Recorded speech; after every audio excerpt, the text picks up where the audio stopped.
آج کا ہمارا درس قرآن سورہ بقرہ کی آیت نمبر 113 سے شروع ہوگا۔ پہلے ہم تلاوت سنتے ہیں، پھر انشاءاللہ ہم اس کی ترجمہ تفسیر سنیں گے۔ باللہ من الشیطان الرجیم۔ وقالت اليهود ليست النصارى على شيء وقالت النصارى ليست اليهود على شيء وهم يتلون الكتاب كذلك قال الذين لا يعلمون مثل قولهم فالله يحكم بينهم يوم القيامة فيما كانوا فيه يختلفون ومن أظلم ممن منع مساجد الله أن يذكر فيها اسمه وسعى في خرابها أولئك ما كان لهم أن يدخلوها إلا خائفين لهم في الدنيا خزي ولهم في الآخرة عذاب عظيم ولله المشرق والمغرب فأينما تولوا فثم وجه الله إن الله واسع عليم وقالوا اتخذ الله ولدا سبحانه بل له ما في السماوات والأرض كل له قانتون بديع السماوات والأرض وإذا قضى أمرا فإنما يقول له كن فيكون وقال الذين لا يعلمون لولا يكلمنا الله أو تأتينا آية كذلك قال الذين من قبلهم مثل قولهم تشابهت قلوبهم قد بينا الآيات لقوم يوقنون إنا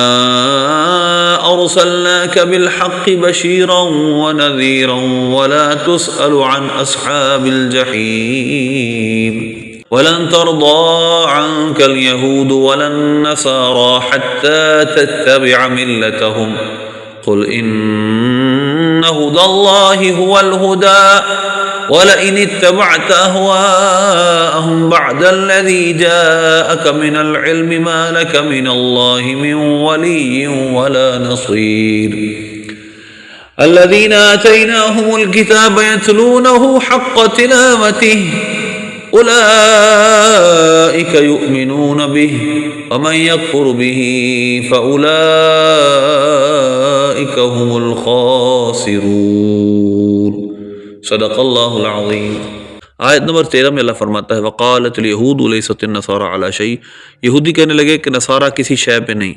وقالت النصارى ليست اليهود على شيء، اور نصارہ یعنی عیسائیوں نے کہا کہ یہودی کسی شے پہ نہیں۔ وهم يتلون الكتاب، حالانکہ دونوں ہی کتاب پڑھتے ہیں۔ كذلك قال الذين لا يعلمون مثل قولهم، اسی طرح کی بات کہی انہوں نے کہ جو کچھ نہیں جانتے۔ فاللہ یحکم بینہم یوم القیامہ، اللہ ان کے درمیان قیامت کے دن فیصلہ کرے گا فیما کانوا فیہ یختلفون، جس میں یہ اختلاف کرتے ہیں، قیامت کے دن اللہ ان میں فیصلہ کر دے گا۔ لیست النصارى علی شیء لیست الیہود علی شیء، اس کا مطلب کیا ہے کہ یہودی کہتے ہیں کہ نصارہ کسی شے پر نہیں، اور یہودی کہتے ہیں کہ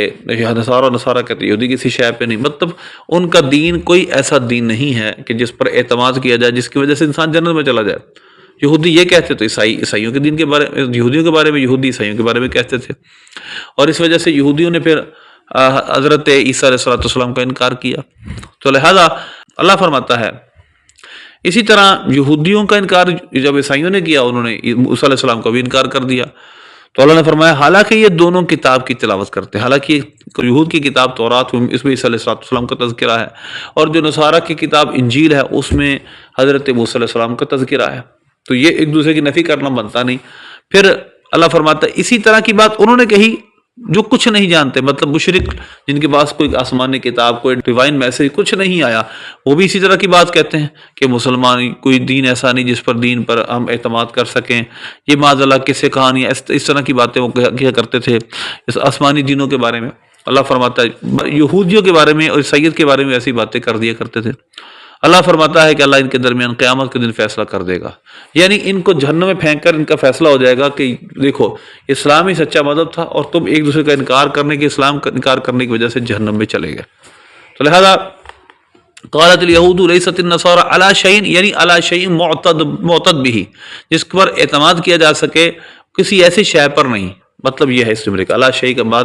یہ سبیل اس کا مطلب ہے جس پر اعتماد کیا جا سکے، تم ایسی چیز پہ نہیں۔ اب وہ حالیہ وہم یتلون الکتاب، حالانکہ یہ دونوں کتاب کی تلاوت کرتے ہیں، اس کے باوجود ان کا یہ کہنا بنتا نہیں، ان کی کتابوں میں اور انبیاء کا تذکرہ ہے جن کا یہ انکار کر رہے ہیں۔ آگے چلیے اگلی آیت میں اللہ فرماتا ہے ومن اظلم ممن منع مساجد اللہ یذکر فیہا اسمہ، اس سے بڑا ظالم کون ہے جو روکے اس بات سے کہ مسجدوں میں اللہ کا ذکر ہو، یعنی مسجدیں اللہ کی ہیں، ان میں اللہ کا ذکر اس سے روکے، اس سے بڑا ظالم کون ہے؟ وسعى فی خرابها، اور اس نے کوشش کی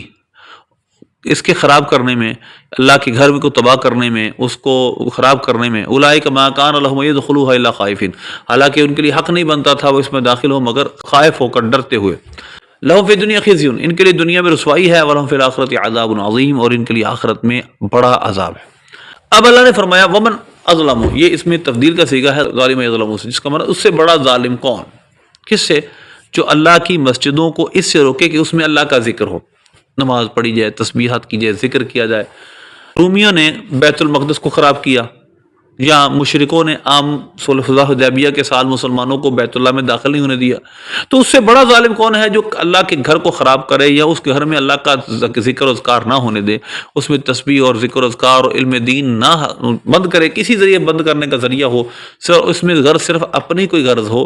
اور کوئی دنیاوی غرض ہو، اور کوئی اس میں کوئی صحیح پہلو موجود نہ ہو، اگر اس میں بہت سارے پہلو نکل سکتے ہیں، وہ کہتا ہے کہ یہ فساد کر رہے ہیں درس و تدریس کے پیچھے، ٹھیک ہے اگر وہ واقعی ایسا کر رہے ہیں وہ ثابت کر دے، لیکن اگر وہ صرف درس و تدریس سے چڑھتا ہے، اگر وہ صرف ذکر و اذکار سے چڑھتا ہے، تو اس سے بڑا ظالم پھر کوئی نہیں کہ جو مسجدوں کو اس سے روکے کہ اس میں اللہ کا ذکر کیا جائے۔ اسی طرح اللہ نے اب فرمایا کہ حق کیا ہے، کس طرح اللہ کے گھروں میں داخل ہونا چاہیے۔ اولئک ما کان لهم ان يدخلوها، ان کا حق نہیں بنتا تھا، ما کان لهم یعنی لا یلیق لهم ان يدخلوها، کہ اس میں داخل ہوں اللہ کے گھر میں، الا خائفین مگر ڈرتے ہوئے، خاف یخیف سے خوفن، اس کے اس میں فاعل ہے معنی ڈرتے ہوئے، یعنی ڈرنے کی حالت میں اللہ کے گھروں میں داخل ہونا چاہیے، اور اللہ کا گھر ہے، اللہ کی یاد کرنے کی جگہ ہے، نماز پڑھنے کی جگہ، تو انسان کو ڈرتے خوف سے مبتلا ہوتے یہاں داخل ہونا چاہیے۔ بری حالات ہیں ہمارے دور میں بھی، اور لوگ مسجدوں کا بالکل ادب چھوڑ چکے ہیں، مسجدوں میں گالیاں تک نکالتے ہیں، اور مسجدوں میں معذرت لڑائی جھگڑا ہے، دنیا کی باتیں ہیں، اور وہ ذکر اللہ سے روکنے کا سبب بھی ہیں، اور مسجدوں کے آداب بھی وہ نہیں جانتے، نہ وہ اس کا خیال کرتے ہیں۔ تو قرآن نے فرمایا ہے حالانکہ ان کا حق نہیں بنتا تھا کہ وہ مسجد میں داخل ہو، مگر کس طرح؟ ڈرتے ہوئے۔ جو ایسا نہیں کریں گے، مطلب ڈرتے ہوئے داخل نہیں ہوں گے، مسجدوں کی بے ادبیاں کریں گے اور مسجدوں کو خراب کرنے کی کوشش کریں گے، ذکر اللہ روکیں گے، ان کے دنیا بھی رسوائی ہے۔ لہم فی الدنیا خزی، لہم فی الدنیا یہ خبر مقدم ہے، خزی مبتدا مؤخر ہے، اور ثابت یہاں خبر محذوف ہے۔ لہم فی الدنیا خزی فی الدنیا، دنیا میں ان کے لیے رسوائی ہے اور آخرت میں ان کے لیے بڑا عذاب ہے۔ آگے چلیے وَلِلَّهِ الْمَشْرِقُ وَالْمَغْرِبُ فَأَيْنَمَا تُوَلُّوا فَثَمَّ وَجْهُ اللَّهِ، اللہ فرماتا ہے اللہ کے لیے ہے مشرق و مغرب کی بادشاہی، جس طرف منہ کرو گے اللہ کو پاؤ گے، وجہ اللہ کو پاؤ گے، ان اللہ واسع علیم، اور اللہ وسعت والا علم والا۔ جب یہودی نے مسلمانوں پہ یہ تان کیا کہ انہوں نے کعبۃ اللہ کو کعبہ اپنا قبلہ بنایا اور بیت المقدس کو چھوڑ دیا، یہ کیا بات ہوئی؟ طرح طرح کے اعتراضات کیے، اور اسی طرح نفل نماز کے بارے میں بھی یہ آیت ہے کہ انسان نفل سواری پہ بیٹھ کے پڑھ سکتا ہے، اور جس طرف سواری جا رہی ہے اسی طرف وہ کر سکتا ہے۔ تو اب یہودیوں کے اس اعتراض کے جواب میں کہ یہ بیت المقدس سے بیت اللہ قبلہ کیوں بنایا گیا، اللہ نے جواب ارشاد فرمایا اللہ کی ملکیت ہے، لا ملکیت کا، للہ المشرق والمغرب، یہ مشرق و مغرب، یہ سورج غروب ہونے کی اور ظہور ہونے کی جگہ، یہ سارے مطلب یہاں پر جو زمین میں جو جگہیں جہاں سورج غروب ہوتا ہے، جہاں سے طلوع ہوتا ہے، یہ سب جگہ اللہ کی لیے، جہاں بھی منہ کرو گے اس کو پاؤ گے، جس طرف چہرہ کرو گے اس کو پاؤ گے۔ یہاں پر ایک بڑی اہم بات ہے،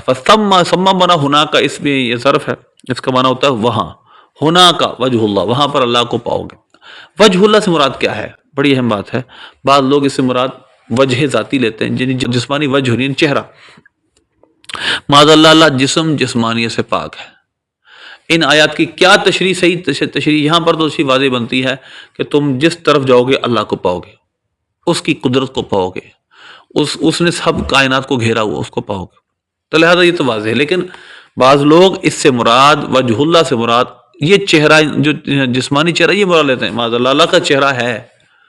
تو معاذ اللہ ان آیات کا مطلب ہرگز یہ آگے سے عقل سباق بھی دے رہی یہ نہیں ہے، کیونکہ یہودیوں نے اعتراض کیا کہ یہ کیا ہوا کہ پہلے بیت المقدس قبلہ تھا، بیت اللہ قبلہ بنا لیا، تو اللہ نے جواب ارشاد فرمایا جس طرف منہ کرو گے کہاں اللہ کی قدرتوں کو پاؤ گے، اللہ کو پاؤ گے، مطلب اللہ کے چہرے کو، مطلب کہ اللہ کی قدرتوں کو، اس کی وسعت علمی کو، اس کی قدرتوں کو، اس کی مخلوق کو پاؤ گے۔ ان اللہ واسع علیم، بے شک اللہ علم والا، وسعت والا ہے۔ وقالوا اتخذ اللہ ولدا سبحانہ، انہوں نے کہا اللہ نے بیٹا بنا لیا، سبحانہ، اللہ فرماتا ہے اللہ پاک ہے۔ بل لہ ما فی السماوات والارض، بلکہ زمین و آسمان میں جو کچھ ہے سب اسی کی ملکیت ہے، کل لہ قانتون، سب اس کے سامنے قانت ہے، فرمانبردار ہے۔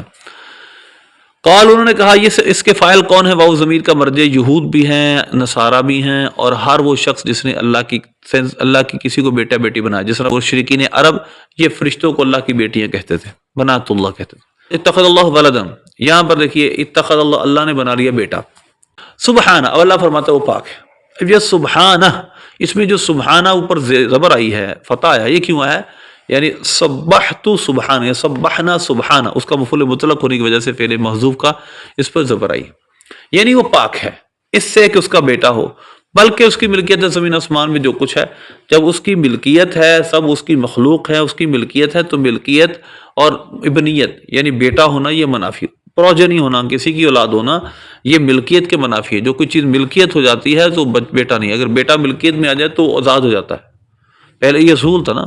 شریعت کا اصول ہے، تو لہذا جب اسی کی ملکیت ہے زمین آسمان تو لہذا اس کی اولاد میں، مخلوق میں کوئی اس کی اولاد نہیں ہے۔ کل لہ قانتون، سب اس کے سامنے قانت ہیں، سب اس کے قانت ہے۔ یقنط، قنوت سے اس میں فاعل کا سے اس کا معنی ہوتا ہے فرمانبرداری کرنا، اس جس میں 22 پارے کی پہلی آیت ہے، من یقنط منکن للہ ورسولہ، جو اللہ رسول کی تم میں سے فرمانبرداری کرے، تو قانت اس کا اس میں فاعل ہے۔ امن و قانتون آناء اللیل ساجد، اس کا معنی یعنی عبادت گزار ہونا، فرمانبردار ہونا ہے، تو سب اسی کی قانت ہے، یعنی جو مخلوق ہے سب اسی کے سامنے گردن جھکائے ہوئے ہیں، کوئی تو خوشی سے اور کوئی مجبور ہو کر، تو اس کے حکم کے سامنے جھکنا پڑتا سب کو۔ آیت نمبر 117 دیکھیے، پچھلی آیت میں اللہ نے اس بات کی نفی کی کہ اس کا کوئی بیٹا ہے، کیونکہ وہ زمین آسمان کا مالک ہے، اور مالک ہونا یہ ولادت کی یا ابنیت کی نفی ہے، کیونکہ اگر وہ مالک ہے تو اس کا کوئی بیٹا نہیں ہے، اگر وہ بیٹا ہے تو وہ مالک نہیں، کیونکہ یہ ایک قاعدہ ہے کہ جب انسان اپنی ہی اولاد کا مالک ہو جائے تو وہ آزاد ہو جاتی ہے، مطلب کیونکہ اگر اس کا بیٹا ہے تو اس کی ملکیت باقی نہیں رہے گی، تو لہذا یہ اللہ نے ہمیں مثال سمجھائی ہے، جس طرح تمہارے دنیاوی قانونی ہوتے ہیں کہ اگر غلام اپنے باپ کے ہاتھ بک جائے تو وہ آزاد ہو جاتا ہے، کیونکہ ابنیت بیٹا ہونا اور ابوت باپ ہونا یہ غلامی کے منافی چیزیں، ملکیت کے منافی، تو تم سب اللہ کے غلام ہو، ملکیت ہو، تو کیسے ہو سکتا ہے تم میں اللہ کا کوئی بیٹا ہو؟ پھر اللہ نے اگلی آیت میں فرمایا بدیع السماوات والارض، وہ زمین آسمان کو پیدا کرنے والا بغیر کسی مثل سابق کے، وَإِذَا قَضَىٰ أَمْرًا فَإِنَّمَا يَقُولُ لَهُ كُن فَيَكُونُ، سبحان اللہ۔ پھر اب سوال یہ پیدا ہوتا ہے کہ اس نے زمین و آسمان کو پیدا کیا ہے، بدا یبدو بدع سے بنا، اس کا معنی نیا، اور بدی صفت مشبہ اس کا معنی ہے انوینٹ کرنے والا، بغیر کسی سابق نمونے کی چیز کو بنانے والا۔ کوئی بھی ایسی چیز موجود نہیں تھی، کوئی نقشہ موجود نہیں تھا، کوئی میٹیریل موجود نہیں تھا پہلے کہ جس سے لے کر زمین آسمان کو بنایا جاتا، تو اس نے میٹیریل بھی پیدا کیا، مادہ بھی اس نے پیدا کیا، اس چیزوں کی سب کو اس نے بنایا بغیر کسی نقشے کے، بغیر کسی ما سبق نمونے کے۔ اب سوال یہ پیدا ہوتا ہے کیسے ہوا؟ سائنس آج تک، سائنٹیفک دنیا آج تک اس میں سرگردہ ہے، کس پریشان ہے کہ آس کا شکار ہے کہ کس طرح زمین آسمان بنے۔ بگ بینگ کی تھیوری آ گئی،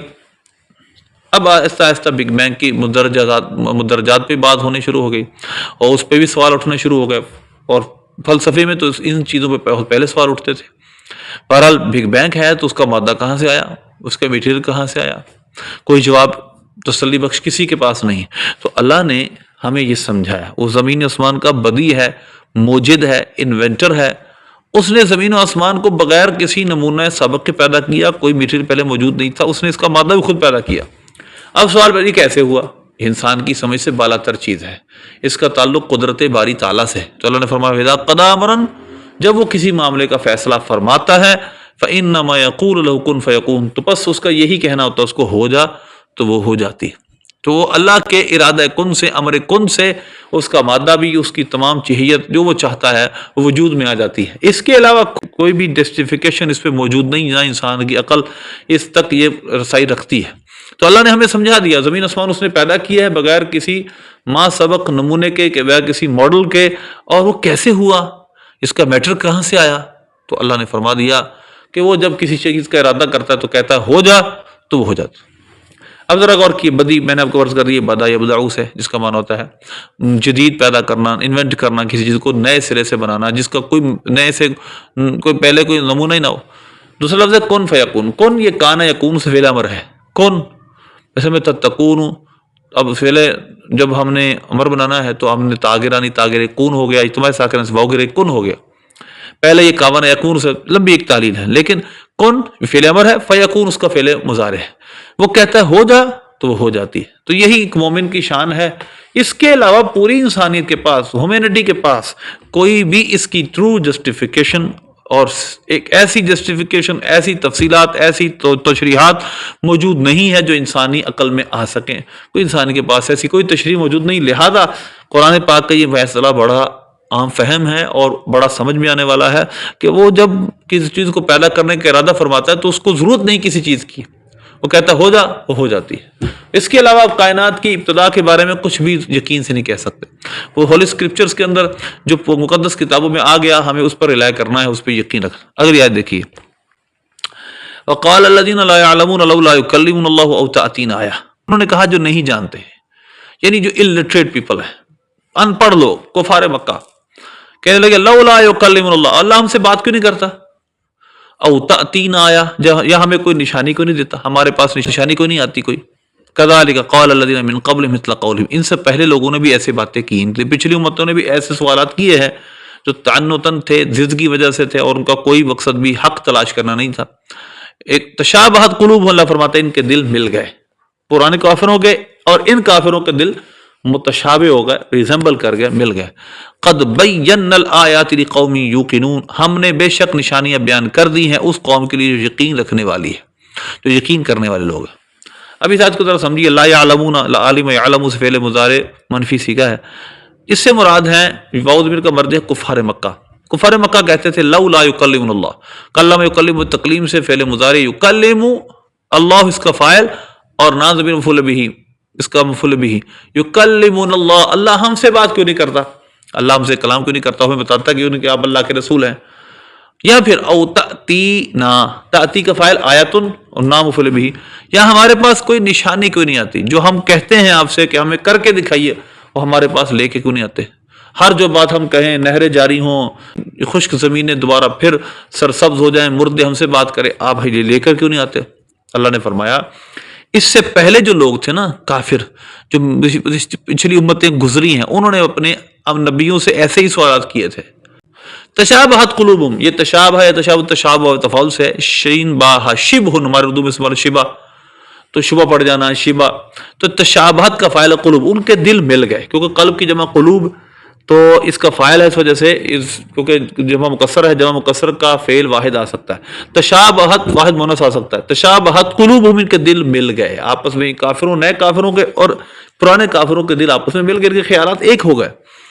اللہ فرماتا ہے قد بینا، یہ بینا یبین تبیین سے جمع صیغہ جمع متکلم ہے، اس کے آیاتی یہ کیونکہ جمع مؤنث سالم ہے، اس وجہ سے اس کی حالت نسبی کسرہ سے ہی ظاہر ہونی، قد بینا، اس یہ مفعول بھی اس کا، قد بینا الآیات، بے شک ہم نے آیات کو واضح کر دیا اس قوم کے لیے جو یقین رکھنے والی ہے۔ یہ وہ اوقان یوقن، ایقان بفعال سے ہے، یقین مجرد میں اس کا مادہ جو بصر آتا ہے وہ یقین آتا ہے، اور واقعنا یقین، یہ مجرد میں اس کا فعل بنتا ہے۔ اس کا معنی ہوتا ہے ایقان کرنا، یقین کرنا، کسی بات پر جو کہی گئی اس پر دل سے اس کو مان لینا۔ آگے آج دیکھیے، اللہ فرماتا ہے انا ارسلناک بالحق بشیرا ونذیرا، اے پیارے حبیب ہم نے آپ کو حق کے ساتھ بھیجا، یعنی ہدایت کے ساتھ بھیجا، بشارت دیتا اور ڈر سناتا۔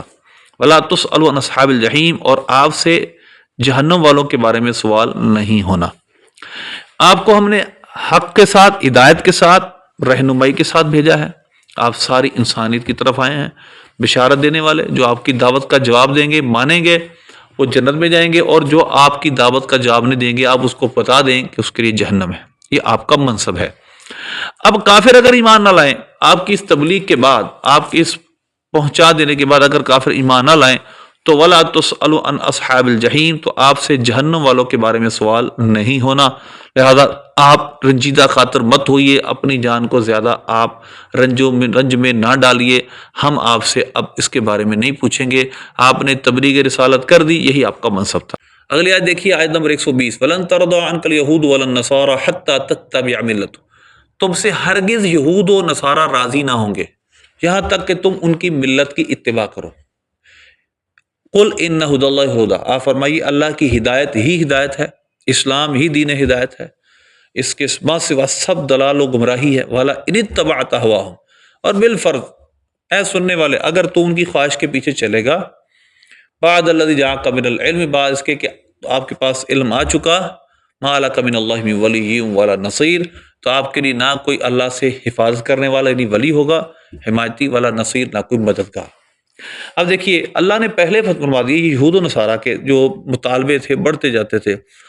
تو اللہ نے فرمایا کہ یہود و نصارہ اس وقت تک تم سے راضی نہیں ہوں گے یہاں تک کہ تم ان کی ملت کی، ان کے دین کے پیچھے چلنا شروع کر دو، معاذ اللہ ان کے پیچھے چلو، اس وقت یہ راضی ہوں گے، اس سے پہلے تم سے راضی نہیں ہوں گے۔ آج کا معاملہ بھی یہی ہے، مسلمان چلے ہیں ان کو راضی کرنے کے لیے، یہ راضی نہیں ہوگے، کرسمس ڈے مناؤ، جب سب کچھ مناتے جاؤ، ان کا جو بھی ہے ہولی دیوالی منا لو، سب کچھ منا لو، یہودیوں عیسائیوں اور ہنود کا، یہود کا، ہندوؤں کا، سارے تہوار مناؤ، تم سے راضی نہیں ہوں گے پھر بھی،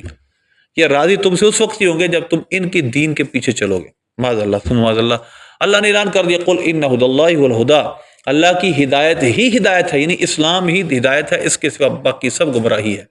اس لیے اگر تم نے اس دین اسلام کو چھوڑ کر ذرہ برابر بھی ان کے پیچھے چلے تو یہ گمراہی کے سوا کچھ نہیں، اور اگر تم نے ان کی خواہشات کی پیروی کی، احوا ہوا کی جب اس کا معنی ہے خواہش، اتباع باب افتعال سے صیغہ واحد مذکر حاضر ہے، اگر تم نے ان کی خواہشات کے پیچھے چلے، اگر بالفرض ایسا ہوا، بعض اس کے کہ آپ کے پاس وحی کا علم آ چکا ہے، تو اللہ کے لیے، اللہ سے آپ کو بچانے والا، آپ کی حفاظت کرنے والا مددگار کوئی نہیں ہوگا۔ تو دین ہدایت ایک ہی ہے۔ اب کوئی کہے جی اکبر بادشاہ کی طرح میں دین الہی بنا لوں، سب دینوں کو مکس کر کے اچھی اچھی باتیں اکٹھی کر کے ایک دین بنا لوں،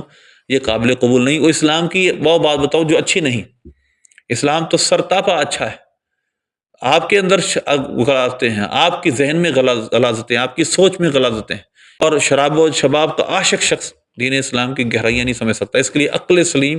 اور فطرت سلیم ہونا ضروری ہے۔ تو لہذا اللہ کی ہدایت ہی ہدایت ہے، اسلام ہی دین ہدایت ہے، اس کے سوا سب ادیان باطل ہیں۔ کسی نے جنت پانی ہے تو اس کے پیچھے ہی چلنا پڑے گا، دین اسلام اور ایمان ہی اختیار کرنا پڑے گا۔ اگلی آیت دیکھیے، اللہ فرماتا ہے الذین آتیناہم الکتاب یتلونہ حق تلاوتہ، جن کو ہم نے کتاب دی وہ اس کی تلاوت کرتے جس طرح تلاوت کا حق ہے، اولئک یؤمنون بہ، وہی اس پر ایمان رکھتے ہیں، ومن یکفر بہ فاولئک هم الخاسرون، تو جو اس کا انکار کرے گا تو وہ خسارہ پانے والے۔ دیکھیے اللہ فرماتا ہے جن کو ہم نے کتاب عطا فرمائی، اب اس سے مراد وہ یہودی، وہ عیسائی ہیں جو نجران کے عیسائی تھے، اور اسی طرح حبشہ کے عیسائی، جو کہ نبی پاک صلی اللہ علیہ وسلم کا کلمہ پڑھ کر مسلمان ہو گئے، اور اللہ نے ان کی تعریف و توصیف میں قرآن کی آیات نازل کی۔ وَإِذَا سَمِعُوا مَا أُنزِلَ إِلَى الرَّسُولِ تَرَىٰ أَعْيُنَهُمْ تَفِيضُ مِنَ الدَّمْعِ مِمَّا عَرَفُوا مِنَ الْحَقِّ، کہ آپ دیکھیں گے یہ جو ہیں ان کی آنکھوں سے آپ آنسو بہتے دیکھیں گے، کیونکہ انہوں نے حق پہچان لیا۔ تو لہٰذا ان کے نرم دل، ان کے اللہ نے ہدایت سے بھر دیے۔ یہ وہ لوگ ہیں جن کو کتاب عطا کی گئی اور اس کی تلاوت کرتے جس طرح تلاوت کا حق ہے، اس سے مراد قرآن پاک بھی ہو سکتا ہے، یہ تلاوت اس طرح کرتے جس طرح حق ہے، اور یہ وہ لوگ ہیں جو اس پر ایمان لائے، حبشہ سے چلے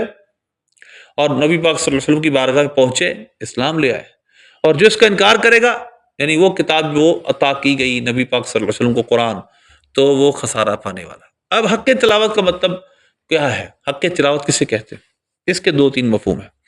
حق تلاوت یہ ہے کہ جس طرح قرآن نازل ہوا، جس طرح منزل من اللہ ہے، اللہ کی طرف سے ریویل قرآن ہے، اس طرح اس کو پڑھا جائے اور اس کو سمجھا بھی جائے، اور اس کی تلاوت کے ساتھ ساتھ تلاوت کا حق ادا کرنے کے ساتھ عمل کا حق بھی ادا کیا جائے، اخلاص کے ساتھ عمل کیا جائے اور اللہ کے لیے کیا جائے، یہ ہے حق تلاوت۔ یعنی اس کے حروف کی ادائیگی کا بھی لحاظ کرنا، اس کے جو اندر احکام اس کا بھی پاس رکھنا، اور نیت کو بھی اچھا کرنا، یہ ہے حق تلاوت۔ اللہ ہم سب کو حق تلاوت ادا کرنے کی توفیق عطا فرمائے۔ یتلون حق تلاوت، یتلون کا مفعول مطلق بنے گا، حق تلاوت ہی اس وجہ سے یہ منصوب ہے۔ اللہ سے دعا اللہ بل کی توفیق۔